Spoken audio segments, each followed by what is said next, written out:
Hello. Welcome to Spooky Shadows. The McDonald's stood alone, a beacon of plastic cheerfulness on the edge of town, surrounded by empty parking lots and darkened stores. A lone car sat at the drive-thru, its engine idled, a low rumble in the night.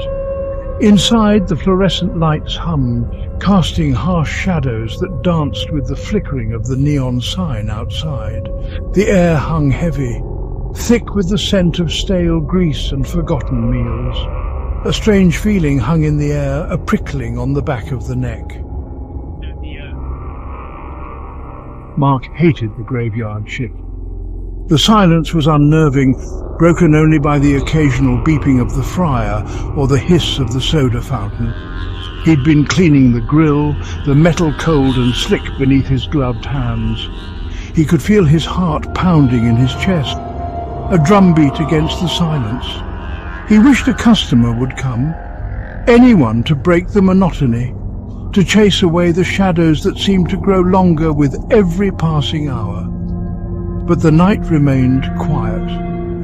The only sound, the low hum of the refrigerators, a constant reminder that he was not alone. A sudden crackle from the drive-thru speaker startled him. Mark jumped, his heart pounding in his ears. He glanced up at the flickering screen, static dancing across its surface. Had the sensor been tripped? He was sure he'd seen a car just a few minutes ago. It couldn't have driven off so quickly. "Hello?" he called into the microphone, his voice echoing in the empty restaurant. Silence. He waited, his unease growing. Then a faint whisper, barely audible above the static. It sent a shiver down his spine. It wasn't English, but it sounded like a voice in pain.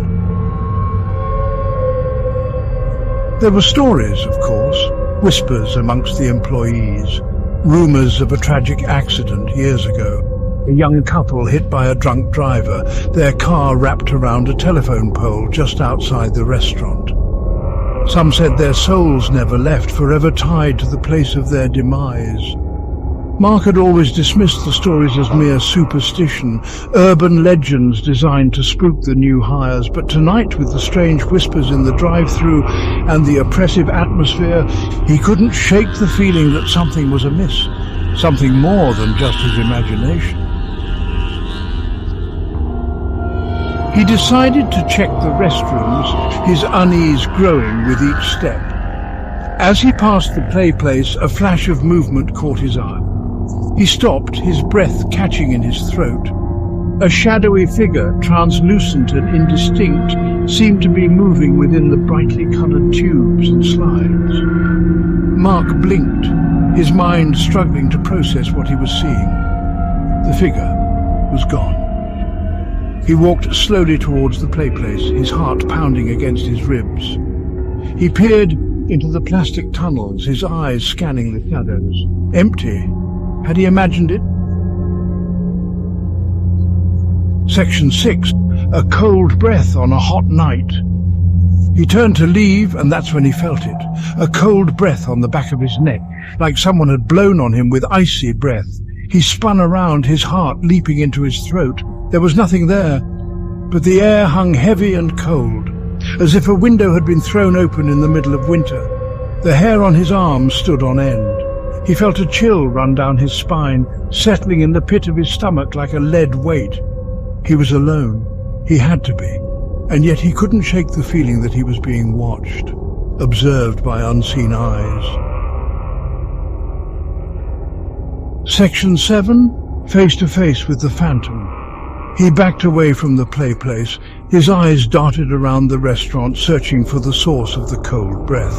That's when he saw her, standing by the coffee machine, a young woman, her face pale and drawn, her eyes filled with a deep sadness. She was translucent, a shimmering apparition in the harsh fluorescent light. Mark froze, his breath catching in his throat. He couldn't move, couldn't speak. He could only stare at the ghostly figure as it glided towards him, her feet not seeming to touch the ground. He could feel her sadness, her pain, washing over him like a wave. Section 8. unexplained phenomena. Then, as quickly as she had appeared, she was gone, vanished into thin air. Mark stood there for a moment, his heart pounding in his chest. His breath came in ragged gasps. He was alone again, the only sound the hum of the refrigerators and the distant rumble of a truck passing by on the highway. He looked around the restaurant, at the overturned chairs, the spilled condiments, the scattered napkins. Had it all been real, or had his mind, playing tricks on him in the dead of night, conjured up the ghostly apparition? Section 9. The Unsettled Spirit of McDonald's. He never saw the ghostly woman again, but he never forgot the feeling of her presence, the cold breath on his neck, the deep sadness in her eyes. He quit the graveyard shift shortly after that night. He couldn't shake the feeling that he was not alone in that McDonald's, that something lingered there, hidden in the shadows, waiting for someone or something to set it free.